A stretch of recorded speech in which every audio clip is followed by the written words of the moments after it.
Hello to the chicos and the chicas. Once again, we are back with the topic of is there any joy in losing? And I'm saying that we are back is because the reason why I'm saying it is because ironically, I actually lost the recording of this video, or I should rather say that I managed to upload a video without any audio. But of course, that is not my fault. It's on OBS that resets to default settings after every single update. Hello. So, yeah. Anyway, is there any joy in losing? Generally speaking, not really, right? But every now and then I feel like there is a game where we can just have a smile. We can reflect on the past few minutes or hours, depending on, what time control you played the game, and just go like, well, that was time jolly well spent, even though I lost. And I think that we should celebrate those moments because indeed, obviously losing is a bit of a bitter experience. So in order to give you a bit of context, I'm going to show you a game that I played very recently. And as you might have guessed already, I didn't quite turn out to be victorious in this particular encounter. I'm playing my chessable repertoire here, the club players 1 d4. I am having so much fun with this sideline of the Gala Gambit, and my opponent plays here a line that is recommended by the engine with a5, but immediately falters afterward with queen b6, allowing me to build up a substantial initiative. I'm going to skip the opening moves because it's not really relevant for the video, but now we are arriving at the pointy end of the business. By now, at this point in the game, I was 100% certain that this game was gonna be a banger. And the reason for that, of course, is because there is royal chaos on the board, but it's also clear that due to the very, very delayed development of the black queen side, I'm going to be the aggressor here. So I took the f2 knight, which was obviously mandatory, bishop takes f2, and I played here what appeared to me to be an obligatory move to king f1 to glue the queen to the bishop, forcing queen a7, allowing me quite a bit of extra time to continue building the attack. Excuse me. Rather than going to king h1, where I thought that the black queen would have greater freedom. This move is gonna come back and bite me later on, but I don't want to spoil the party yet. Queen c7 takes on c4 appeared to me to be very logical, and after castles I played queen c2, which the engine immediately addressed with either a question or a question exclam, promoting instead queen d3 and favoring queen d3.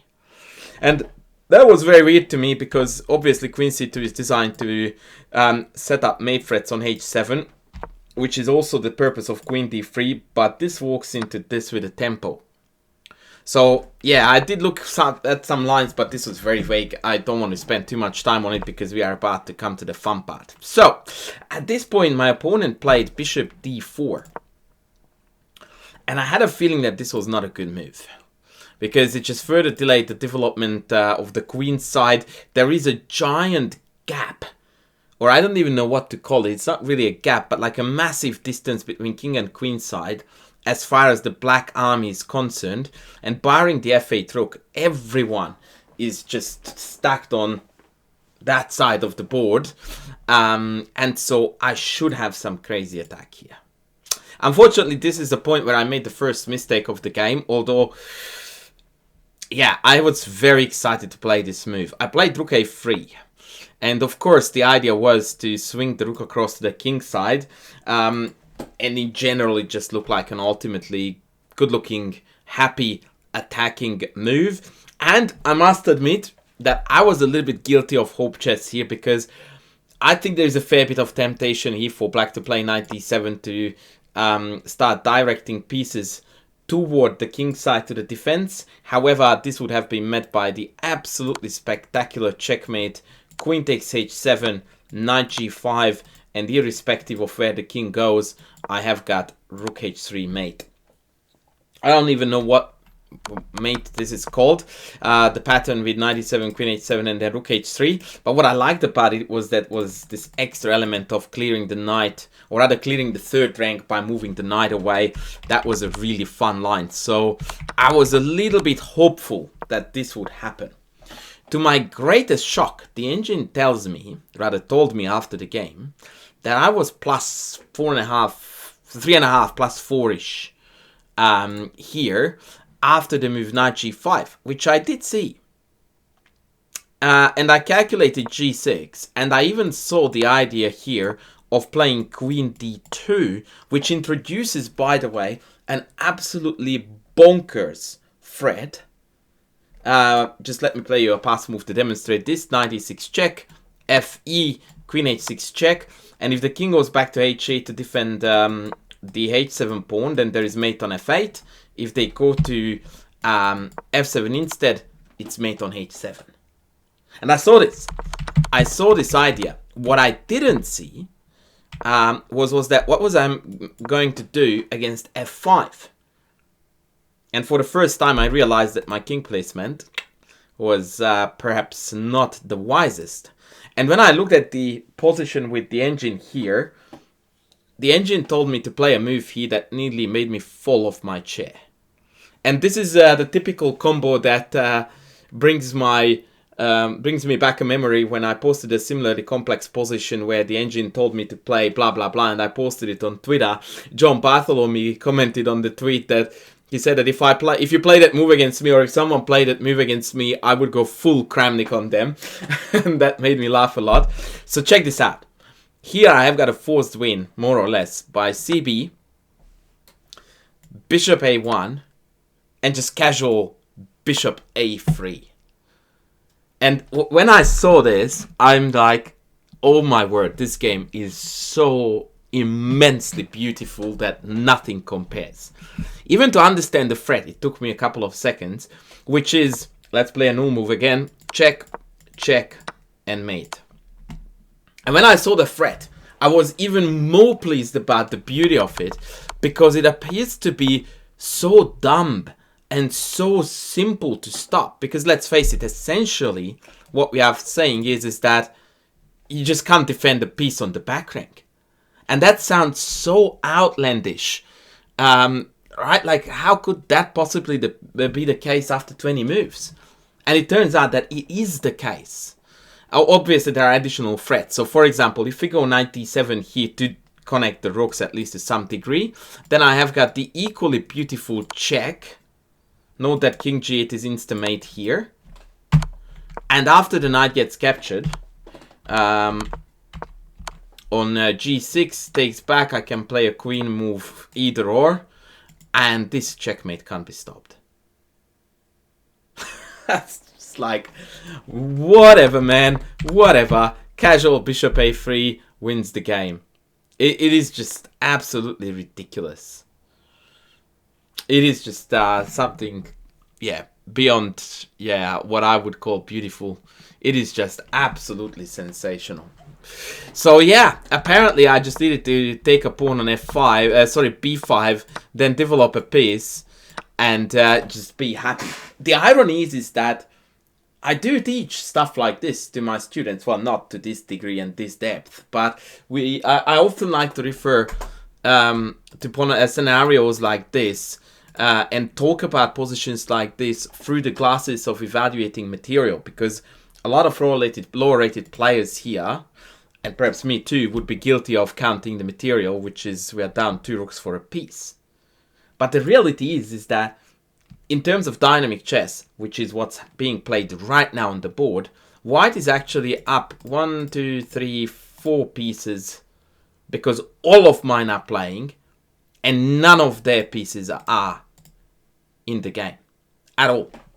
So in fact, white is hugely up in material here if we actually calculate the pieces that are capable of fighting in this position. Oh, by the way, I forgot to tell you, bishop b7 here is not a bad line either. Oops. Just to demonstrate how versatile the white army is, I can go for a checkmate on h7, or I can trap a queen on a7. No worries. Anyway, let's move on. So I played rook a3, which was regrettably met by b4. And here too, I had a sensational win, which I also missed, despite seeing the first move of it, which was knight g5. And again, G6 is well met by the previously seen knight f6 ideas. What I was really worried about was f5 once again, highlighting this. And I even saw the follow-up here, which was rook h3. And I stopped my calculation at h6 because I concluded that my attack has been stopped. Nope, nope, says the engine, who tells me that, well, buddy, you have a hanging knight, so you might as well push this pawn up. And again, it's just one of those things where you just go like, yeah, this is just there is no way that I would have seen this at the time of b4. And there is also just like, it's so immensely beautiful. So the idea here is that black doesn't have an effective way to meet the diagonal threat. And perhaps I didn't describe it too well. So this is a mate in one threat in two ways on the diagonal. And so the only reasonable move that stops it sufficiently appears to be bishop e6, which is met by knight f4, the only forcingly winning move, hitting the e6 bishop twice, but also eyeing with the g6 square. The relevance of the latter becomes apparent here with a checkmate to come on h8. Just wow. Just wow. Like line after line, it just becomes better and better and better. And if you think I can't trump it, check this out. After hg, if queen takes c5, if queen takes c5 instead of hg, I beg your pardon, then I play queen c4. And after the queen trade, that's the whole point. After the queen trade, I don't take back. I fell for my own trap. It's mate.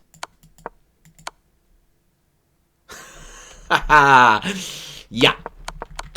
Yep, not bad, is it? Not too bad. It is just, yeah, insane stuff. So, unfortunately, because I saw none of this, in this position, I took on f6. And for the first time in the game, now in reality, my king is really badly placed here, because this guy is hanging with check. And that means that I can't play any funky rook swing across ideas, which I was hoping to do because of the check. So I went knight takes h7, which I thought was very cool, because now after ba3, I think I wanted to play knight f8, yeah. I still have a lot of attack here. And according to the engine, it's 0-0, but this position is a nightmare to play for black. Absolute royal nightmare. Anyway, so of course after takes, they took back with the queen. And this is where I made a horrendous blunder. At this point, the cruel engine claims... Actually, let me show you what I did. So I played bishop d3, which was the first truly horrid move on my end in the game. And after queen takes h2, I can safely resign here. Instead, I was meant to play here the absolutely... yeah, very subtly devious, if that makes any sense, queen d2, which seems to create a very blatant threat of queen d4, but there's a lot more to it than that. If queen h2, now I have check, and after bishop takes, now I have got queen h6, and again, we are actually winning, no less, because I can bring the dark squared bishop in eventually into the attack. Actually, it's well worth showing. So check, check, check, and this is the idea. Yeah. And so queen h2 is not playable. Best is probably knight c6, and then I can play bishop d3, bishop f5, and here comes the icing on the cake, an absolutely sensational crosspin, pinning here, once again allowing white a draw 0-0, 0-0 according to the engine. Basically, I'm losing on material in particular because of the pawns, but the weak king means that I can master an attack good enough for some perpetual attack or perpetual check. Yeah. And even this wasn't the end of this absolutely incredible story, because after my very poor bishop d3, my opponent here played very good moves for a while. And here he failed to spot a sensational win, which was rook e3 check. Wow. And after knight takes, there is knight e5 check, which I cannot capture because of mate. And so after a few more checks here, it's now going to be very, very dire. King back, and I managed to check down the bishop in a very topsy-turvy way, leaving rook hanging, bishop hanging, knight hanging. I'm dead. It's actually mate in 9. Instead, the opponent played knight e5, and this allowed, once again, an absolutely insane perpetual check, which I also missed, because I only calculated here the idea of check, which is pretty dumb, to be honest, because of course I should have looked at check. And it turns out that I have got the most unique perpetual check that I've seen in a long time on the 6th rank by giving these two checks, because king e8 actually leads to mate. After queen check, bishop d7 check, king d8 check, check, and mate. Wow. And so the king has to stick to d3 files, and king h7 is actually met by mate. So even black needs to be careful a little bit and maneuver the king around so that the perpetual check stays. I missed that too, and after multiple mistakes in the game, we ended up in this endgame, which is dead lost, but my opponent completely botched it, allowing me to bring everybody back home to the defense and ultimately capture both pawns, securing a super easy draw rook ending, where I was up 4 seconds at this point in the game, and I managed to flag and lose from here. So, that was a loss, as far as the score is concerned. But I had an absolutely fantastic time during the game playing it, because I felt that I had a tremendously fun position. I did play a lot of fun moves. Ultimately, I failed to convert, but it was not a game, you know, where I missed a mate in 1, or I hung my queen, or I got absolutely steamrolled. So I wasn't feeling particularly bad about the loss to begin with. And additionally to that, when I went through the game with the engineer and I found these absolutely mind-blowing variations, that was just still a smile like this on my face that I just couldn't wipe off. Like, I just couldn't care less about the loss, because I was so immensely impressed by the beauty of the game, the variations that could have occurred, the depth of some of the engine's ideas. It was just a joyride. And so it turns out that I believe that very rarely, but admittedly there are occasions when there is a joy, at least a little bit, in losing a game as well. And I think that it's important to grasp and engage with that mindset in a time where everyone is chasing rating goals. You will want to get NM, FM, IM, you know, in 10 years time I want to be GM, whatever.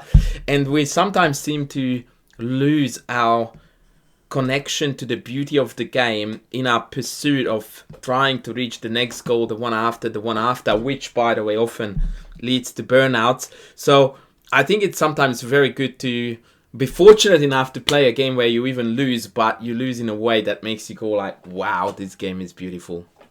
So I hope that this version is gonna go up on YouTube video and you are going to enjoy it as much as I enjoyed recording it. Please don't forget to chuck a like, chuck a comment down below, subscribe, and super thank me if you can. I appreciate all the support I get. Thank you so much for those who actually donate with various amounts of money to super thank my videos. Thank you once again, and I shall be back with the next video soon. Cheerio, bye.